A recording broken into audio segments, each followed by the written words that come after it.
This is Getting Past It, where real life meets real growth. I'm JR, and in 10 minutes or less, we're tackling thoughts, habits, and truths that hold us back. Let's get past it together.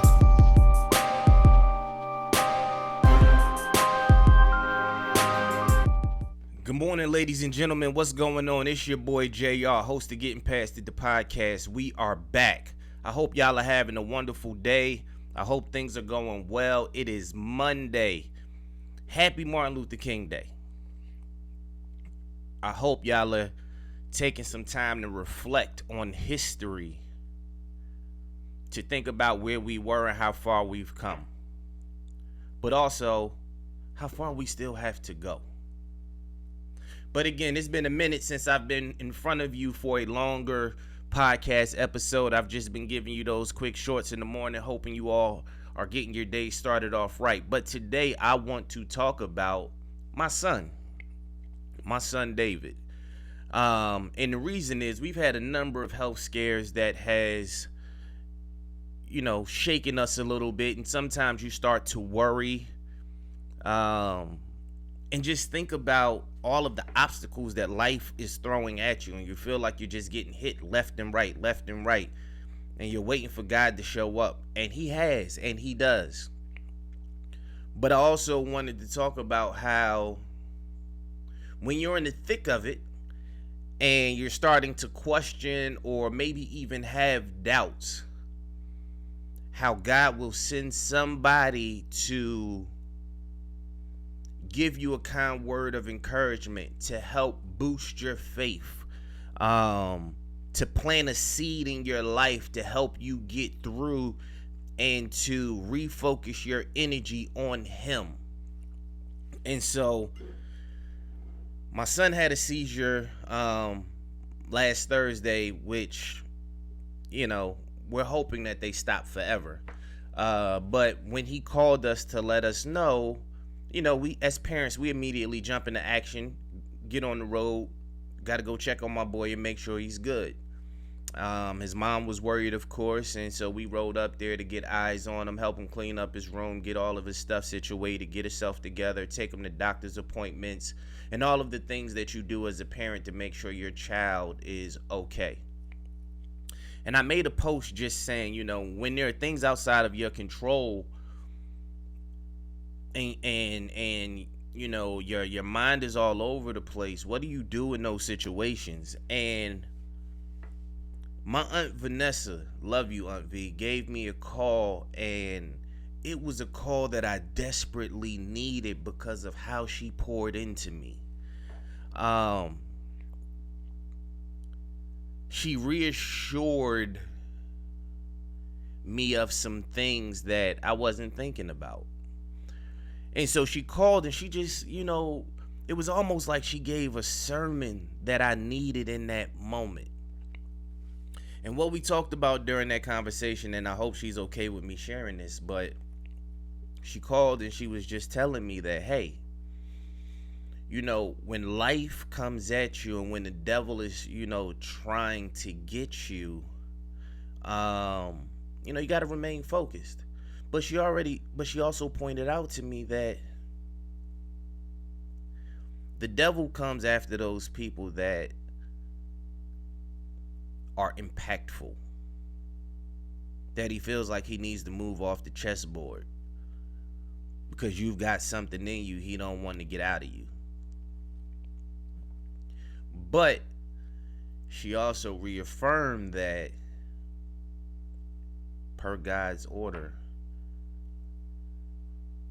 the devil can't have my son.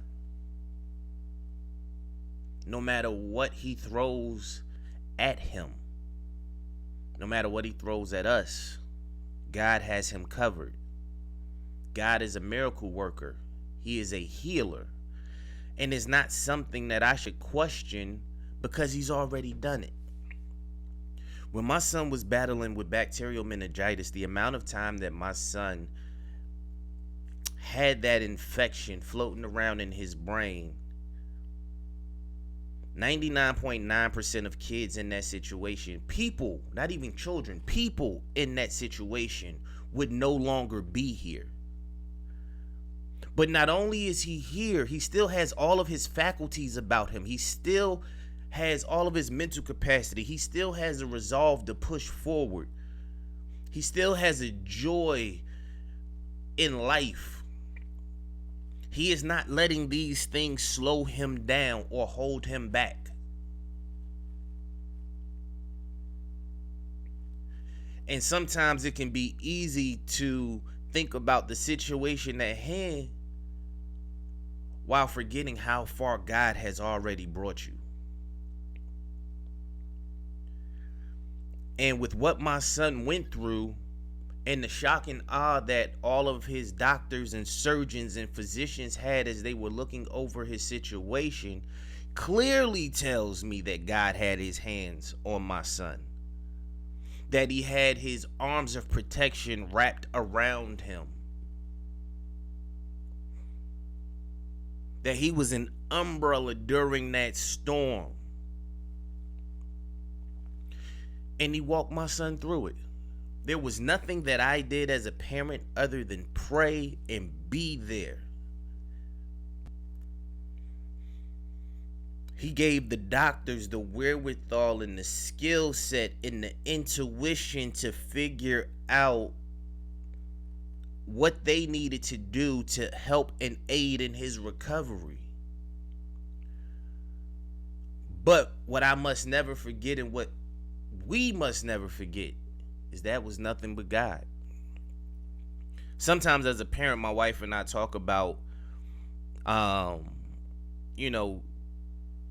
some of the guilt we feel by not pushing harder in the beginning, when doctors were kind of just brushing us off when we kept taking him back and forth to the ER. And I had to take a step back from that and remember and also acknowledge that, yeah, we could have pushed harder in those situations, and we were relying on doctors' advice, their expertise, and the things that they were telling us. But in the most critical situation, when it was utterly necessary for us to advocate and for us to push back on the doctors and say, you're not doing enough, God put it on my wife's heart to have that conversation with those doctors in that moment. Because had we not had those conversations in that moment and taken those additional steps, my son wouldn't be here today. And so I want this to be a message. When you have something that is like you feel is pressing, like, I need to say this, I need to say this, I need to say this. Especially when it's coming from a good place and it's coming from a place of advocation and it's something that just needs to be done. Be obedient. It was her obedience that helped save my son's life.